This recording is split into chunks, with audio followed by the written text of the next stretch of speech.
Estás despedido. Mi propio hijo, a quien ayudé a levantar un imperio, me echó sin mirar atrás, olvidando todos mis sacrificios. Me fui en silencio, pero llevé conmigo un documento que revela sus secretos más sucios. Cuando lo descubrió, enloqueció. El lunes será interesante.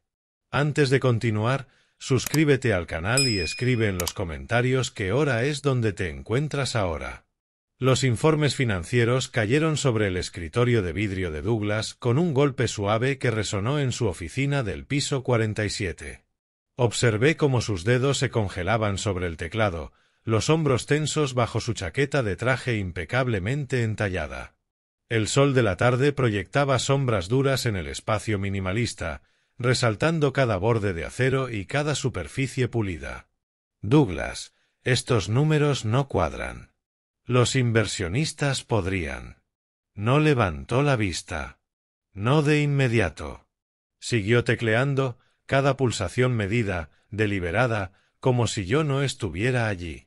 La ciudad zumbaba 47 pisos más abajo, apenas un murmullo detrás del grueso vidrio que nos encerraba en este monumento estéril al éxito moderno. Papá, no entiendes los negocios actuales. Su voz cortó el silencio cuando al fin giró la silla.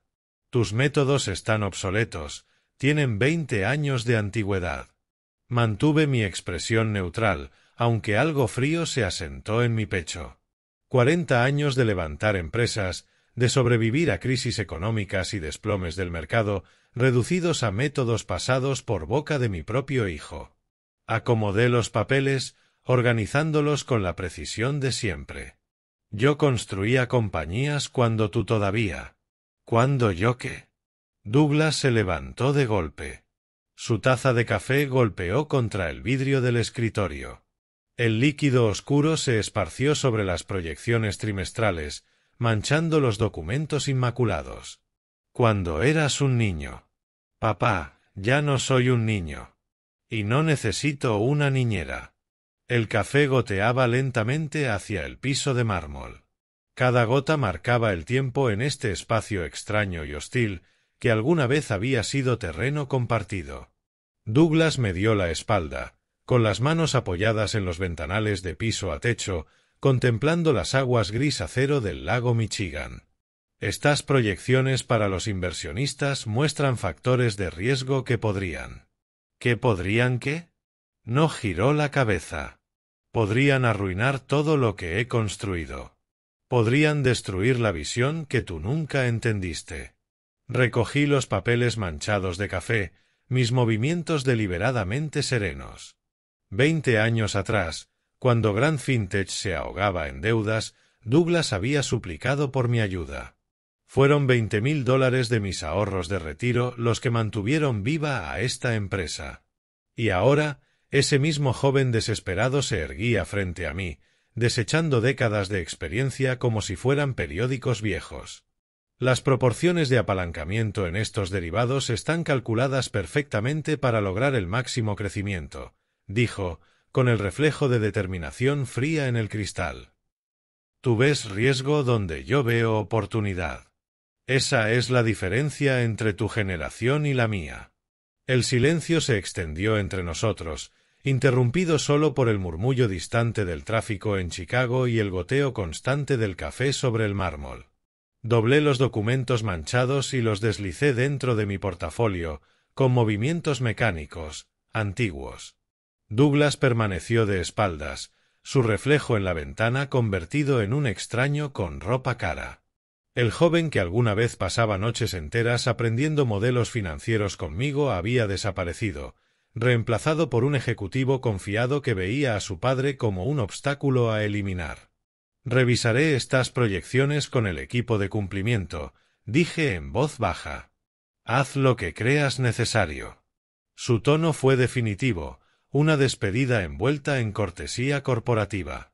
Avancé hacia la puerta, cada paso medido, con la dignidad que aún me quedaba. Detrás de mí, el reflejo de Douglas en el cristal me observaba retirarme. El pasillo se extendía adelante, conduciendo hacia los ascensores que me llevarían de vuelta a la realidad, lejos de esta torre de vidrio donde mi propio hijo acababa de declararme la guerra. La puerta se cerró con un clic suave. Douglas no se volvió. La puerta de la sala de juntas se cerró tras Douglas con una solemnidad que heló el ambiente. Yo permanecía en el extremo de la mesa de caoba, todavía procesando nuestra discusión de hacía media hora. 3 miembros de la junta hojeaban los informes trimestrales, conversando con ligereza sobre proyecciones de mercado, como si todo fuese normal. Pero la entrada de Douglas tenía algo distinto. Era demasiado calculada, demasiado firme. Se sentó en la cabecera con confianza deliberada, acomodándose en la silla de cuero como un rey que reclama su trono. La luz de la tarde que entraba por los ventanales resaltó el brillo frío de sus ojos. Un presentimiento me recorrió. Esa reunión de rutina se había transformado en algo mucho más grave. He tomado una decisión sobre la reestructuración de la gerencia. Su voz cortó la charla como una cuchilla. A partir del lunes, Columbus Grant ya no trabajará con la compañía. El silencio se hizo absoluto. Margaret Chen, la miembro más veterana de la junta, dejó caer su pluma. El ruido seco contra la mesa pulida fue el único sonido en medio de la conmoción. James Morrison abrió la boca sin palabras, mientras Patricia Williams lo miraba como si hubiera hablado en otro idioma. «Douglas, pero es tu padre», susurró Margaret, incrédula. «Mi padre recibirá la compensación adecuada. Esto es una decisión de negocios». Las palabras me golpearon como puños, cada sílaba escogida para infligir el máximo dolor. 20 años de sacrificio, de llevar esta empresa de la quiebra al éxito actual, reducidos a un cambio de estructura. Y todo, en público, para que la humillación fuera completa. Douglas había elegido ese momento y esa audiencia con precisión quirúrgica. Sentí todas las miradas sobre mí, esperando mi reacción. El espacio que alguna vez fue mi hogar corporativo se convirtió en un tribunal, donde yo había sido condenado sin defensa. Las pantallas en las paredes, mostrando métricas y gráficos, me parecieron monumentos a mi obsolescencia. Me levanté despacio, con la dignidad que me había sostenido durante 4 décadas de negocios. La silla de cuero crujió suavemente bajo mi peso. «Entiendo», dije, mi voz firme aunque cada palabra me costaba. «Buena suerte, hijo». Douglas no parpadeó ante el título. Permaneció inmóvil, observando mi salida con la misma frialdad calculada con la que había entrado.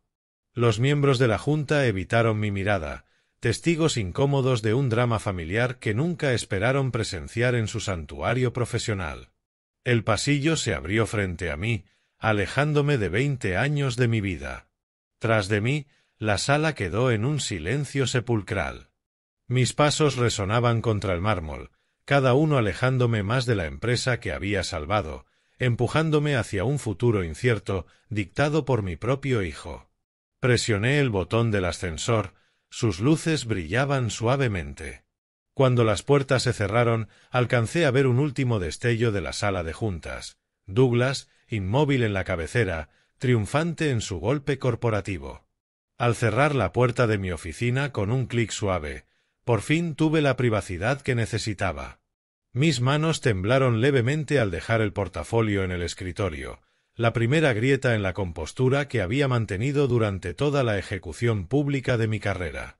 El espacio familiar se sentía extraño, como si lo viera por primera vez. En la esquina, varias cajas de cartón ya estaban listas. Alguien había previsto este desenlace, preparado mi salida antes de que yo siquiera lo supiera. Esa eficiencia me golpeó como una nueva traición. ¿Cuánto tiempo llevaba Douglas planeando esto? ¿Cuántos sabían antes que yo? Empecé a colocar mis objetos personales en la caja más cercana. Primero, las fotos familiares. La graduación de Douglas en Northwestern, Eleanor y yo en nuestro 25 aniversario, los 3 celebrando el primer trimestre rentable de la compañía. Cada imagen era un testimonio de sacrificio, inversión y amor, recuerdos que, al parecer, no significaban nada para mi hijo. Mis dedos encontraron una carpeta Manila escondida. Bajo los informes trimestrales apareció una carpeta. Los documentos en su interior estaban amarillentos por el tiempo. Estados financieros de 2008, cuando Grand Vintage se desangraba y rozaba la bancarrota. Recordé aquella noche desesperada en la que Douglas me llamó, con la voz quebrada, explicando lo cerca que estaba de perderlo todo. «Papá, necesito $20,000. Es nuestra única oportunidad». Eleanor dudó en usar nuestros ahorros de jubilación, pero yo creí en él. Aquel joven cuya pasión por la innovación financiera había impresionado incluso a los inversionistas más escépticos merecía una oportunidad. Escribí el cheque sin dudar, observando cómo el alivio de Douglas se transformaba en determinación. El teléfono sonó, arrancándome de ese recuerdo. «Columbus, ¿qué ocurrió?». La voz de Eleanor mezclaba preocupación e incredulidad. Mia dijo que hubo una reunión de emergencia en la junta y ahora todos murmuran. Me hundí en la silla, mirando las calles de Chicago al caer la tarde. Las palabras salieron de mi garganta como vidrios rotos. Eleanor, nuestro hijo me despidió. Me echó en público, delante de todos. El silencio al otro lado fue roto por un agudo respiro. «Oh, querido, vuelve a casa. Hablaremos de esto». 20 años, Eleanor. 20 años le entregué a esta compañía.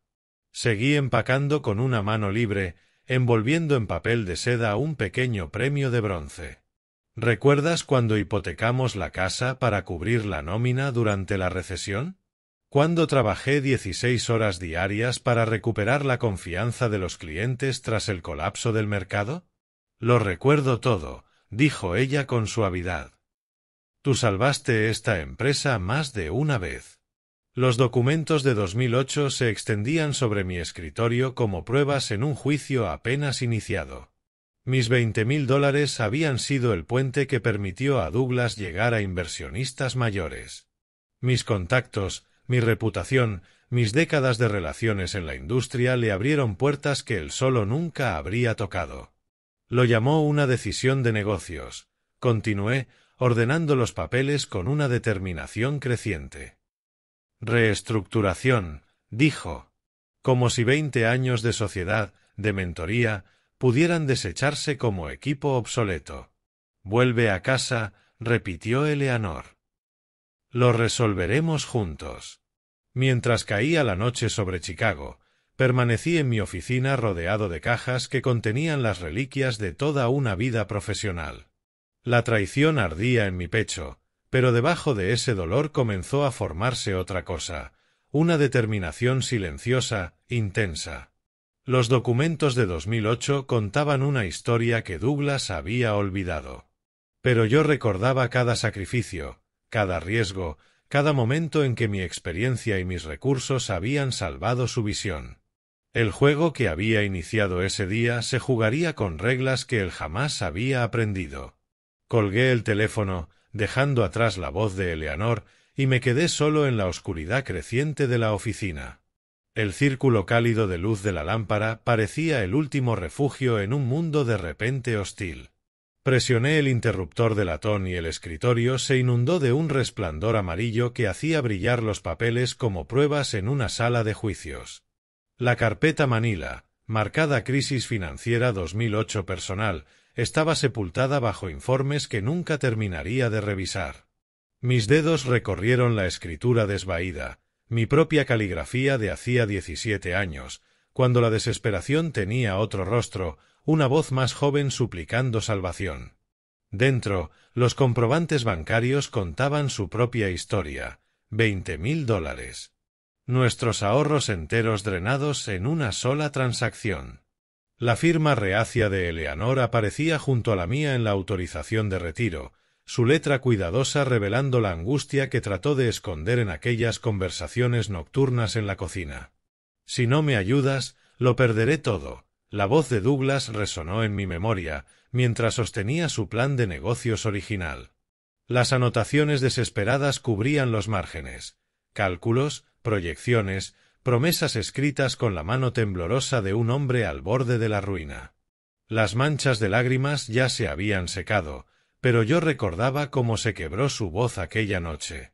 El contrato de préstamo llevaba ambas firmas, la mía, firme y confiada a pesar del riesgo, la suya, temblorosa, cargada de gratitud y promesas solemnes. Lo pagaré con intereses. Te lo prometo, papá. Las palabras parecían latir bajo la luz de la lámpara, cada letra un juramento que ahora había sido olvidado. Me levanté y caminé hacia la ventana, sosteniendo el documento contra el cristal. Chicago brillaba abajo, sus luces titilando como constelaciones urbanas. En algún lugar de ese laberinto de acero y ambición, mi hijo probablemente celebraba su golpe corporativo, brindando por su independencia con colegas que jamás sabrían cómo se había comprado esa libertad. «Lo prometiste, Douglas», susurré, empañando el vidrio. De regreso en el escritorio, organicé los documentos con precisión metódica: registros bancarios, acuerdos de préstamo, planes de negocio. Evidencias de la fe de un padre en el potencial de su hijo. Evidencias de sacrificios voluntarios. Inversiones en un futuro que habíamos planeado compartir. Las notas manuscritas de Douglas, con su juvenil entusiasmo, ahora me parecían una burla. Esa gratitud inocente se había transformado en ironía amarga. Mis manos temblaron al guardar cada documento en el portafolio. Esos papeles representaban más que dinero, eran prueba de una confianza traicionada, de promesas rotas y de gratitud desechada como periódico viejo. $20,000 que lo significaron todo para nosotros. Nada para el ahora. El resplandor cálido de la lámpara empezó a asfixiarme. La apagué, dejando que la luz fluorescente bañara el despacho con sombras duras. El cambio parecía simbólico, de la nostalgia al frío de la realidad, de ser padre a convertirme en adversario. Mientras seguía empacando bajo aquella luz implacable, algo cristalizó en mi interior. Esto ya no se trataba de dinero ni de gratitud. Se trataba de un hombre que había olvidado de dónde venía, que trataba la lealtad como un objeto de usar y tirar. Douglas había empezado un juego. Muy pronto aprendería que su padre aún sabía jugar. Abrir los cajones se volvió un acto mecánico, eficiente. Cada compartimento revelaba un nuevo capítulo de mi vida profesional, listo para ser guardado. Pero el cajón inferior se resistió. Los años lo habían deformado y tiré varias veces hasta que se abrió de golpe con un crujido seco. Archivos que no reconocía cayeron al suelo. Documentos marcados con las iniciales de Douglas, papeles que pertenecían claramente a la oficina del director ejecutivo, no a la mía. Tal vez habían sido almacenados allí temporalmente durante alguna reorganización y luego olvidados. El primer documento parecía rutinario, un resumen financiero interno del cuarto trimestre de 2024. Pero los números me hicieron fruncir el ceño. Según mis recuerdos, los márgenes de beneficio habían sido buenos, pero no extraordinarios. Estas cifras mostraban algo muy distinto, proyecciones imposiblemente optimistas para nuestra posición en el mercado. Extendí los papeles sobre el escritorio vacío, ajustando mis gafas bajo la luz dura. El segundo documento revelaba discrepancias claras con los reportes financieros públicos que había revisado horas antes. Donde nuestros informes oficiales mostraban un crecimiento modesto, estos documentos internos hablaban de rentabilidad explosiva. «¿Qué es esto?», murmuré, sosteniendo una nota manuscrita con la caligrafía de Douglas: margen de ganancias incrementado en $1.000.000. Saqué mi teléfono de inmediato y abrí los reportes presentados oficialmente a la SEC. El contraste era innegable. Nuestro informe oficial declaraba 2,3 millones en beneficios trimestrales. Los documentos internos mostraban 3,4 millones para los inversionistas potenciales. «Douglas, ¿qué has hecho?». El tercer documento contenía desglose de presentaciones a inversionistas, narrativas cuidadosamente elaboradas para pintar a Grand Fintech como más rentable de lo que realmente era. Cálculos inflados. Deudas minimizadas. Proyecciones de crecimiento estiradas más allá de lo razonable. Esto no era contabilidad creativa. Era fraude sistemático. Miré nervioso hacia el pasillo antes de volver a los papeles. Mi instinto empresarial gritaba advertencias que debí reconocer antes. La cámara del pasillo parecía observar con indiferencia electrónica mientras fotografiaba cada página con manos temblorosas. Las notas de Douglas revelaban el alcance de su engaño. Enfatizar trayectoria de crecimiento en Q4. Minimizar discusión deuda capital. Enfocarse en ingresos proyectados, no en la realidad actual. Cada anotación era un paso deliberado hacia la mentira, hacia la manipulación financiera que arruinaba empresas y enviaba ejecutivos a prisión. Esto no es contabilidad creativa. Es fraude, pronuncié en voz alta. Las palabras sabían amargas en la oficina donde había construido 2 décadas de éxito legítimo.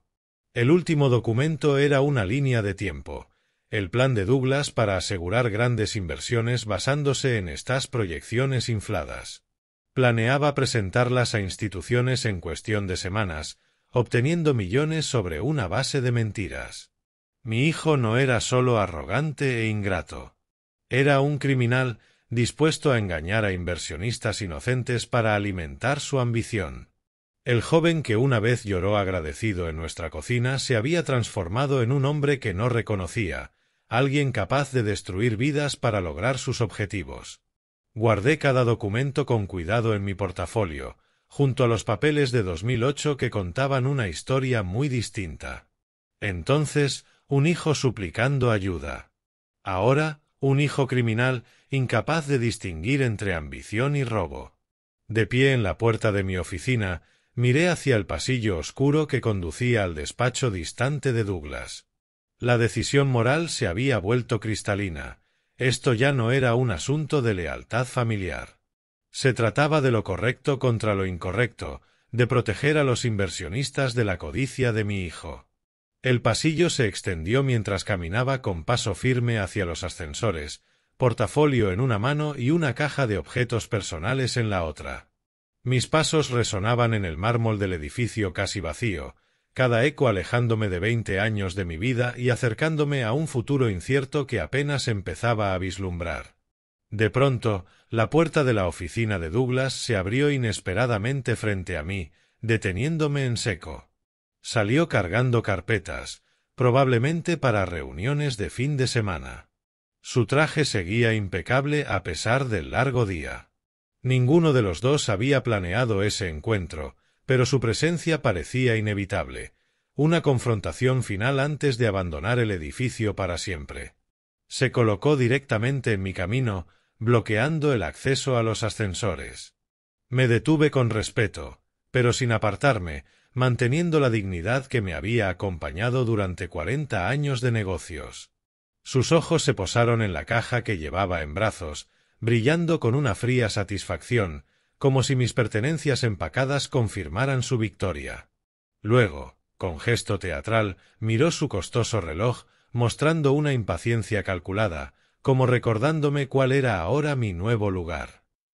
Estatus de intruso no deseado en lo que alguna vez fue mi hogar profesional. Papá, te quiero fuera en 5 minutos. Seguridad va a cerrar el edificio. ¿Entendido? Y no olvides entregar las llaves del auto de la compañía. Su voz llevaba la crueldad casual de quien está acostumbrado a ejercer poder sobre los demás. El Lexus debe estar en el garaje antes del lunes por la mañana. El coche. Después de 20 años de servicio, también quería arrebatarme hasta esa pequeña cortesía. Ajusté el portafolio en mi mano, sintiendo el peso de los documentos dentro, pruebas que redefinirían nuestra relación para siempre en cuanto decidiera usarlas. Douglas se dio la vuelta con desdén, esperando obediencia sin resistencia. Su paso confiado lo llevó hacia el ala ejecutiva, donde pasaría el fin de semana preparando presentaciones basadas en datos financieros fraudulentos. Caminaba como un hombre que nunca había enfrentado consecuencias reales, convencido de que su posición lo blindaba contra la rendición de cuentas. «Muy bien, hijo. Juguemos con tus reglas». Mis palabras fueron un murmullo, casi para mí mismo, pero cargaban el peso de una declaración de guerra. Douglas desapareció en la esquina, ignorante de que mi aparente capitulación era teatral, temporal. Había cruzado la línea de un conflicto empresarial hacia la crueldad personal, y aquel último insulto sobre el coche había roto un límite que yo mismo desconocía. Mientras avanzaba hacia los ascensores, saqué mi teléfono y busqué el número de Gordon Hall. Mi abogado, mi viejo amigo, alguien que entendía tanto la ley corporativa como las complejidades de una traición familiar. El aparato pesaba en mi mano, cargado de consecuencias que cambiarían todo. El ascensor llegó con un timbre suave, sus puertas pulidas reflejaron mi expresión endurecida. Al entrar y presionar el botón hacia la planta baja, sentí que una transformación se asentaba en mí como un traje nuevo. Ya no era Columbus Grant, el padre despedido que buscaba simpatía. Era Columbus Grant, el empresario con pruebas de fraude criminal, preparado para enseñarle a su hijo que el respeto no es opcional y que las consecuencias no se negocian.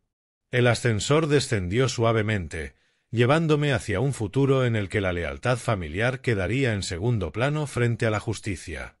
La información de contacto de Gordon brillaba en mi pantalla. Era hora de hacer la llamada que lo cambiaría todo. El lunes por la mañana, la oficina de Gordon se sentía como un santuario de profesionalismo antiguo. Crucé el umbral con mi portafolio cargado de pruebas fotográficas que transformarían el destino de mi familia. El mobiliario de madera pesada, los volúmenes encuadernados en cuero, las estanterías de caoba y la luz matinal entrando por los ventanales de Michigan Avenue le daban a ese espacio un aire solemne, casi judicial. Columbus, cierra la puerta y toma asiento. El saludo de Gordon no incluía cortesías. Mi llamada del domingo lo había preparado para algo grave, aunque no imaginaba la magnitud de lo que traía conmigo. Coloqué las fotografías impresas sobre su escritorio de cuero sin ceremonia. Gordon, necesito que revises este material confidencial y me digas qué opciones legales tenemos. Se ajustó las gafas y comenzó a examinar cada documento con la precisión meticulosa que lo había convertido en uno de los abogados corporativos más respetados de Chicago. Su expresión se volvió cada vez más sombría al ver las notas manuscritas de Douglas, las proyecciones infladas, el plan sistemático para engañar a inversionistas. Columbus, esto es gravísimo. ¿Estás completamente seguro? Su voz llevaba el peso de alguien familiarizado con la ley penal federal. Gordon, trabajé 40 años en finanzas. Sé reconocer un fraude cuando lo veo. Los documentos hablaban solos, informes internos mostrando un conjunto de números, mientras los reportes oficiales ante la SEC mostraban otros completamente distintos. Presentaciones para inversionistas basadas en datos fabricados. Gordon tomó varios libros de referencia legal, cruzó reglamentos de valores con lo que habíamos descubierto y revisó en su computadora los estatutos actuales de la SEC sobre divulgación financiera. Con cada punto, el alcance del engaño de Douglas se hacía más evidente. Esto constituye fraude federal en valores, Columbus. La SEC y el FBI deben encargarse. Tomó notas detalladas en su libreta, organizando cargos potenciales y requisitos de evidencia.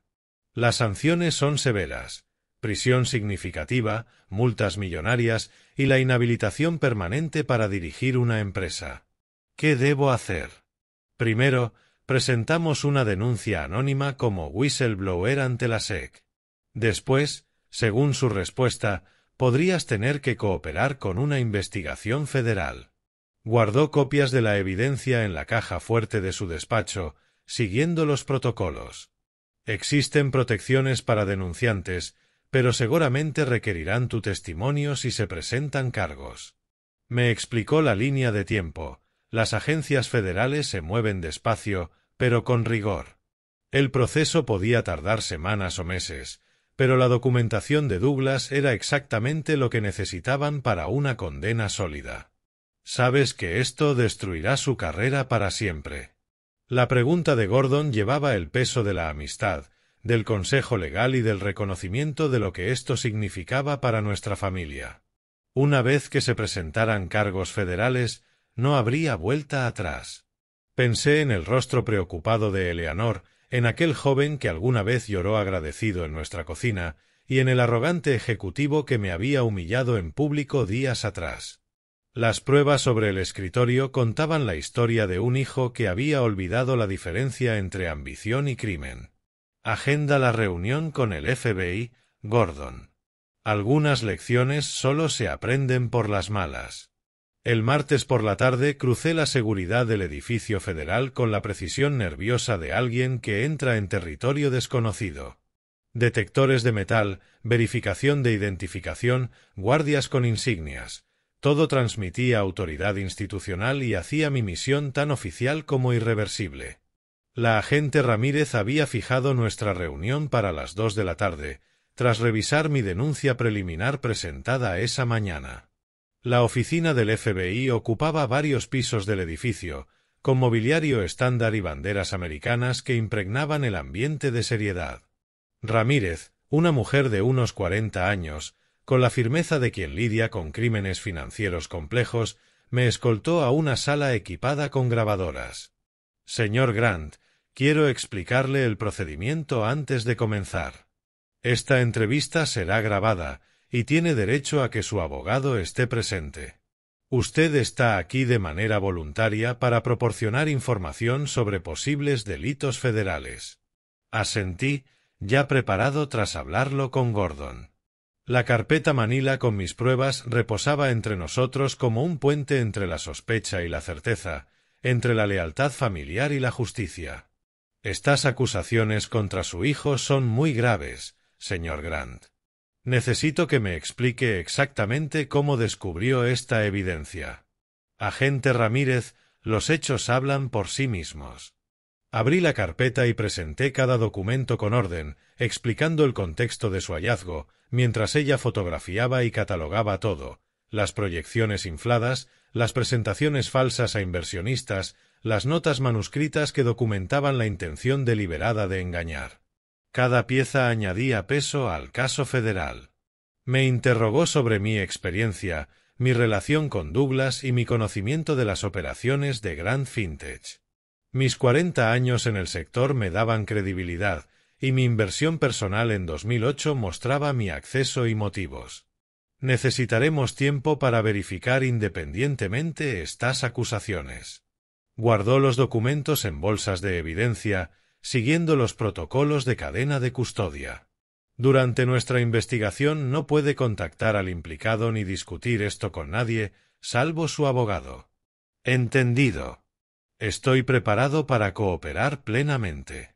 Me explicó que las agencias federales verificarían la autenticidad de los documentos, los contrastarían con los informes de la SEC y podrían entrevistar empleados. Si la evidencia lo confirmaba, Douglas sería arrestado y procesado por fraude de valores. ¿Está preparado para testificar en un tribunal federal si esto llega a juicio? Su pregunta llevaba el peso del compromiso final, la certeza de que yo sería testigo clave en la posible condena de mi hijo. El grabador zumbaba suavemente mientras firmaba la declaración de testigo y el acuerdo de cooperación. Cada firma era un paso más lejos de la lealtad familiar y más cerca de la justicia. Pero el engaño sistemático de Douglas exigía una rendición de cuentas que superaba cualquier lazo de sangre. Al salir del edificio federal una hora más tarde, llevaba la tarjeta de la agente Ramírez y una copia de mi declaración. El peso de la autoridad institucional me acompañó hasta el garaje, donde me senté en el coche unos minutos, asimilando lo que acababa de iniciar. Al mirar la fachada imponente del edificio, comprendí que ya no había marcha atrás. Douglas había elegido el engaño sobre la integridad, y la justicia federal le daría la lección que yo no había logrado darle. El lunes a las 7 en punto de la mañana estaba sentado en mi coche, frente al edificio de Grand Vintage, observando cómo vehículos federales sin distintivos se posicionaban alrededor de la torre de cristal que alguna vez simbolizó nuestras ambiciones familiares. La agente Ramírez me había llamado el domingo por la noche. Las órdenes judiciales estaban listas y el arresto se realizaría en plena hora punta. Agentes del FBI, vestidos con equipo táctico, emergieron de las camionetas negras con precisión militar, coordinados por radio y experiencia. La operación se desplegaba con frialdad metódica. La visión de mi hijo a punto de ser arrestado me produjo una mezcla devastadora de vindicación y angustia paternal. El BMW plateado de Douglas entró en el estacionamiento ejecutivo exactamente a las 7:15. Su puntualidad, por primera vez, jugaba en su contra. Salió del coche con carpetas en mano, preparado para reuniones con inversionistas que nunca llegarían a celebrarse. No tenía idea de que agentes federales ya aseguraban entradas y ascensores del edificio. El vestíbulo se llenó de agentes mientras Douglas cruzaba con paso confiado la puerta principal. Su andar altivo lo llevó directo hacia el corazón de una escena de crimen federal, mientras empleados confundidos eran desviados por agentes que establecían un perímetro. La agente Ramírez lo esperaba cerca de los ascensores, observando cada movimiento mientras mi hijo entraba en el lobby, aún inconsciente de que su mundo estaba a punto de derrumbarse, hacia la confrontación que pondría fin a su empresa criminal para siempre. La operación federal se desarrolló con eficiencia mecánica. Sin dramas, sin uso excesivo de fuerza, solo agentes de la ley ejecutando órdenes judiciales. Douglas Grant queda arrestado por fraude federal de valores. La voz de la agente Ramírez resonó con claridad en el vestíbulo de mármol mientras mostraba su credencial y la orden de arresto. Tiene derecho a permanecer en silencio. Todo lo que diga podrá ser usado en su contra en un tribunal federal. Esto es un error. Llamen a mi abogado ahora mismo. La voz de Douglas se quebró de incredulidad mientras las esposas se cerraban sobre sus muñecas. El ejecutivo arrogante que me había humillado públicamente apenas 10 días antes, ahora enfrentaba cargos criminales gracias a las pruebas que yo había entregado. Desde los ascensores emergió Mia Torres junto con otros empleados madrugadores. Su rostro reflejaba auténtico shock ante la redada federal que se desplegaba en su lugar de trabajo. ¿Qué está pasando aquí? ¿Dónde está el señor Columbus? Su lealtad hacia mí, incluso en medio del caos, me ofreció un consuelo inesperado.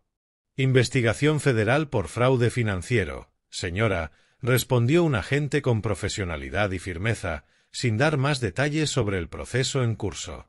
Mientras tanto, otros equipos del FBI aseguraban las oficinas de Grand Vintage, incautando computadoras y registros financieros que aportarían evidencia adicional del engaño sistemático de Douglas.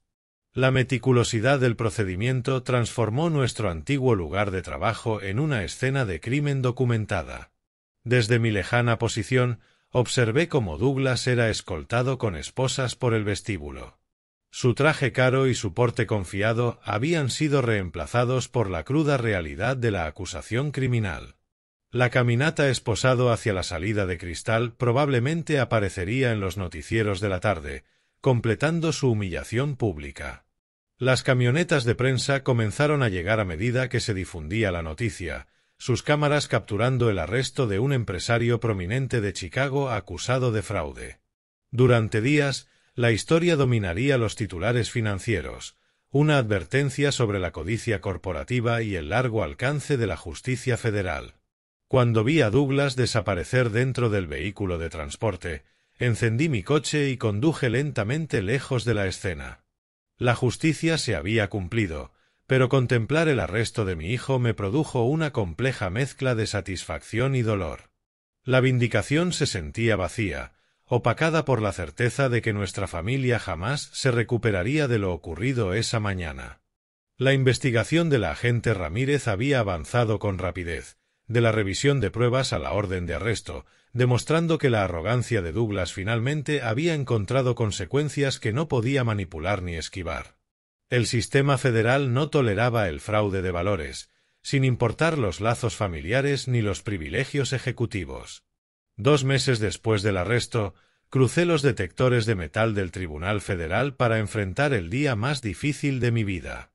Mis pasos resonaban en los pisos de mármol mientras los alguaciles armados me dirigían hacia la sala 415, donde testificaría contra mi propio hijo. El revestimiento de madera oscura y la atmósfera solemne de la corte creaban un peso institucional que hacía ver las relaciones familiares como secundarias frente a la justicia. Douglas estaba sentado en la mesa de los acusados, vestido con un uniforme naranja de prisión. Sus trajes de lujo y su seguridad corporativa habían quedado reemplazados por la cruda realidad de la detención federal. Eleanor ocupaba un asiento en la galería, detrás de mí.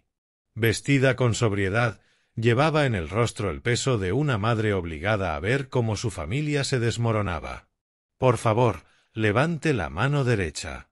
Las palabras del secretario del tribunal tenían una gravedad especial mientras me acercaba al estrado de los testigos. El juramento se sentía más pesado de lo normal. Estaba prometiendo decir la verdad sobre los crímenes de mi hijo ante 12 ciudadanos que decidirían su destino. «Señor Grant, ¿cómo descubrió estos documentos?». La primera pregunta del fiscal me lanzó al testimonio que había ensayado durante semanas con los abogados federales. Estaba empacando mis pertenencias tras ser despedido y los encontré en un cajón de mi escritorio. Mi voz se mantuvo firme mientras relataba la cronología del hallazgo, la naturaleza sistemática del fraude de Douglas, las presentaciones falsas diseñadas para engañar a inversionistas inocentes. La defensa atacó con agresividad calculada. «Usted buscaba vengarse de su hijo por haberlo despedido, ¿no es cierto, señor Grant?». Yo protegí a los inversionistas de un fraude financiero.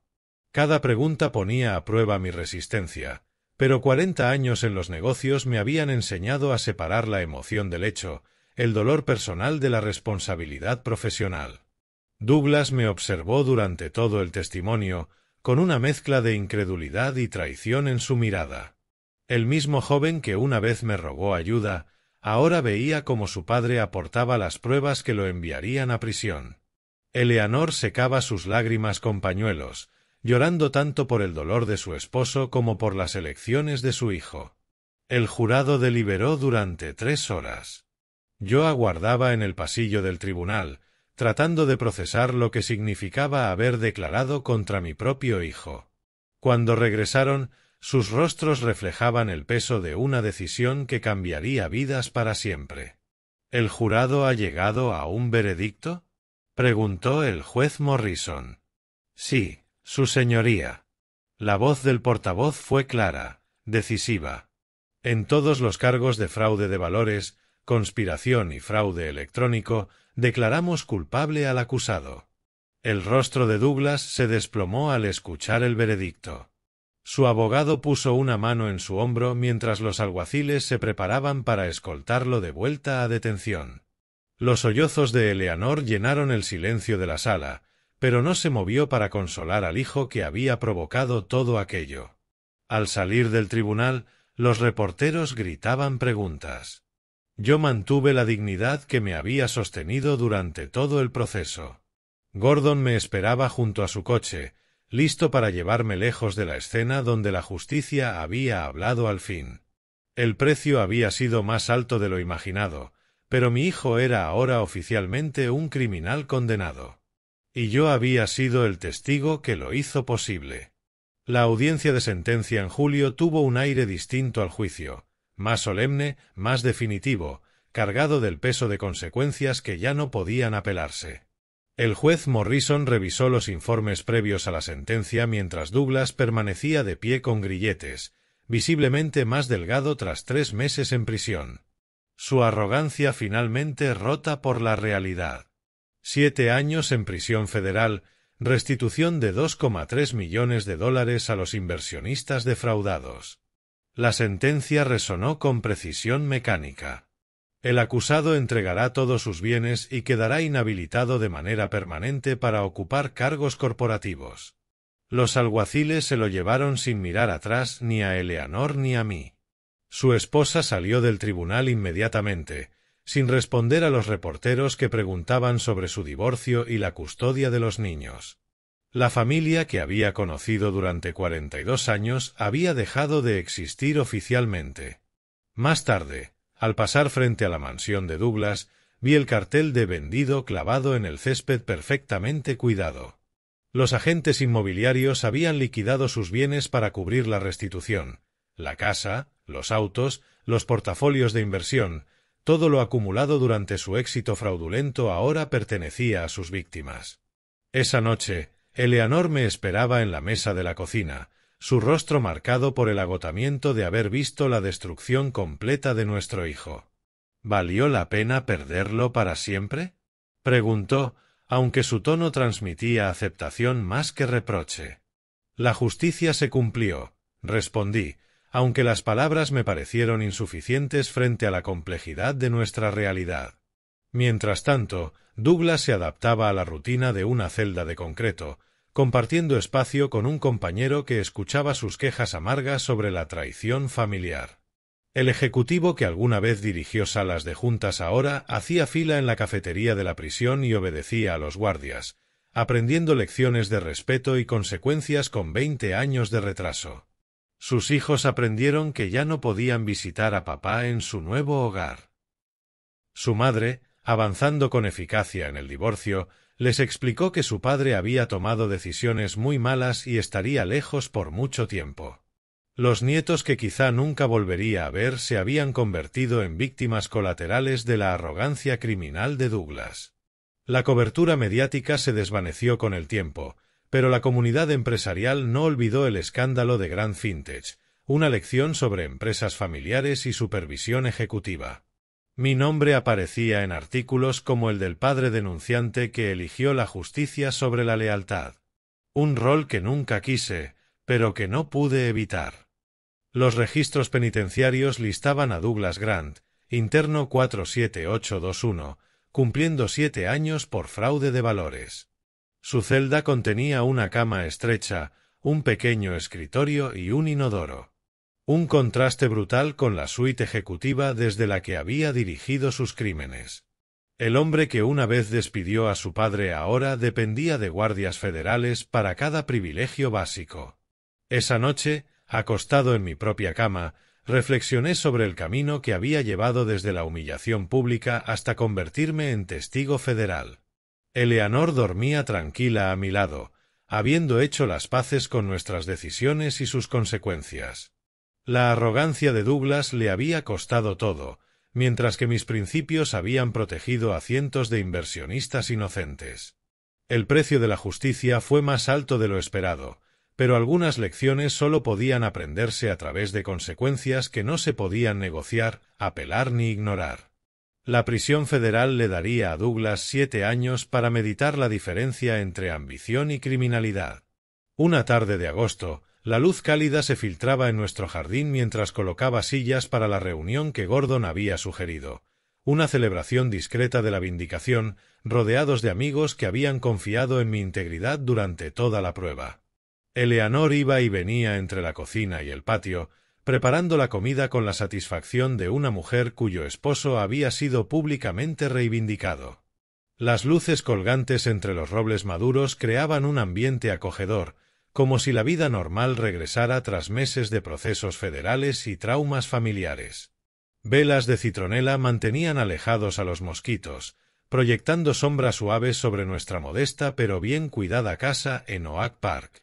Gordon llegó con su esposa, llevando una botella de champán y la expresión satisfecha de un abogado cuyo cliente había logrado una vindicación completa. Antiguos colegas que al principio habían dudado de mí. Aquellos colegas que en su momento habían dudado de mí ahora me ofrecían apretones de mano y felicitaciones, reconociendo con respeto lo que el Tribunal Federal había confirmado: cada una de las acusaciones era cierta. «Ha salvado a cientos de inversionistas de perder sus ahorros de jubilación», proclamó Gordon durante su brindis, levantando su copa hacia el cielo estrellado de la noche. «Eso requiere un valor que muy pocas personas poseen». Eleanor se situó a mi lado con un orgullo sincero. Su mano descansaba suavemente sobre mi brazo mientras los amigos presentes reconocían el costo personal de mi decisión de cooperar con las autoridades federales. La misma mujer que en 2008 temió usar nuestros ahorros, ahora celebraba que su esposo hubiera estado dispuesto a sacrificar la comodidad familiar por el principio de la justicia. La justicia a veces llega tarde, respondía Gordon durante el brindis, pero siempre llega. Mis palabras cargaban con el peso de la experiencia, de la pérdida y de la sabiduría adquirida a un precio doloroso sobre la integridad dentro de las relaciones familiares. Cuando los invitados fueron marchándose poco a poco, Eleanor y yo recogimos todo juntos, con la eficiencia tranquila de una pareja que había sobrevivido a una tormenta inesperada y había salido fortalecida. Aquella velada nos había dado un cierre. El capítulo que comenzó con una humillación profesional había terminado con una vindicación moral. Sentados en las sillas del jardín, mientras las estrellas se encendían sobre nuestras cabezas, reflexionamos sobre el camino que nos había llevado desde el golpe corporativo de Douglas hasta su condena federal. El costo había sido enorme: un hijo perdido, nietos distanciados, lazos familiares rotos de manera irreversible. Pero la alternativa habría sido complicidad en crímenes que habrían devastado la vida de inversionistas inocentes. «Estoy orgullosa de ti», dijo Eleanor en voz baja, con la autoridad de una mujer que había visto a su marido elegir la difícil integridad por encima de la lealtad familiar cómoda. «Hiciste lo correcto, sin importar el precio». La verdad, en efecto, había valido cada sacrificio. El éxito fraudulento de Douglas estaba construido sobre cimientos de engaño que tarde o temprano habrían colapsado, arrastrando con ellos a cientos de personas inocentes. Mi intervención no solo protegió a esos inversionistas, sino que también dejó en claro que el respeto y la honestidad no son opcionales, ni siquiera dentro de una familia. La prisión federal le daría a Douglas 7 años para reflexionar sobre la diferencia entre un logro legítimo y una empresa criminal. Quizá algún día mis nietos entenderían que su abuelo eligió el principio por encima de la comodidad, la justicia sobre la conveniencia personal. Esa noche, bajo las estrellas que habían sido testigos tanto de nuestro mayor triunfo como de nuestra pérdida más devastadora, Eleanor y yo nos sentamos en paz, con la certeza de haber actuado con integridad cuando más importaba. Si te gustó esta historia, dale like a este vídeo, suscríbete al canal y comparte tus impresiones en los comentarios. Para escuchar la siguiente historia, haz clic en la caja que aparece a la izquierda. Gracias por ver.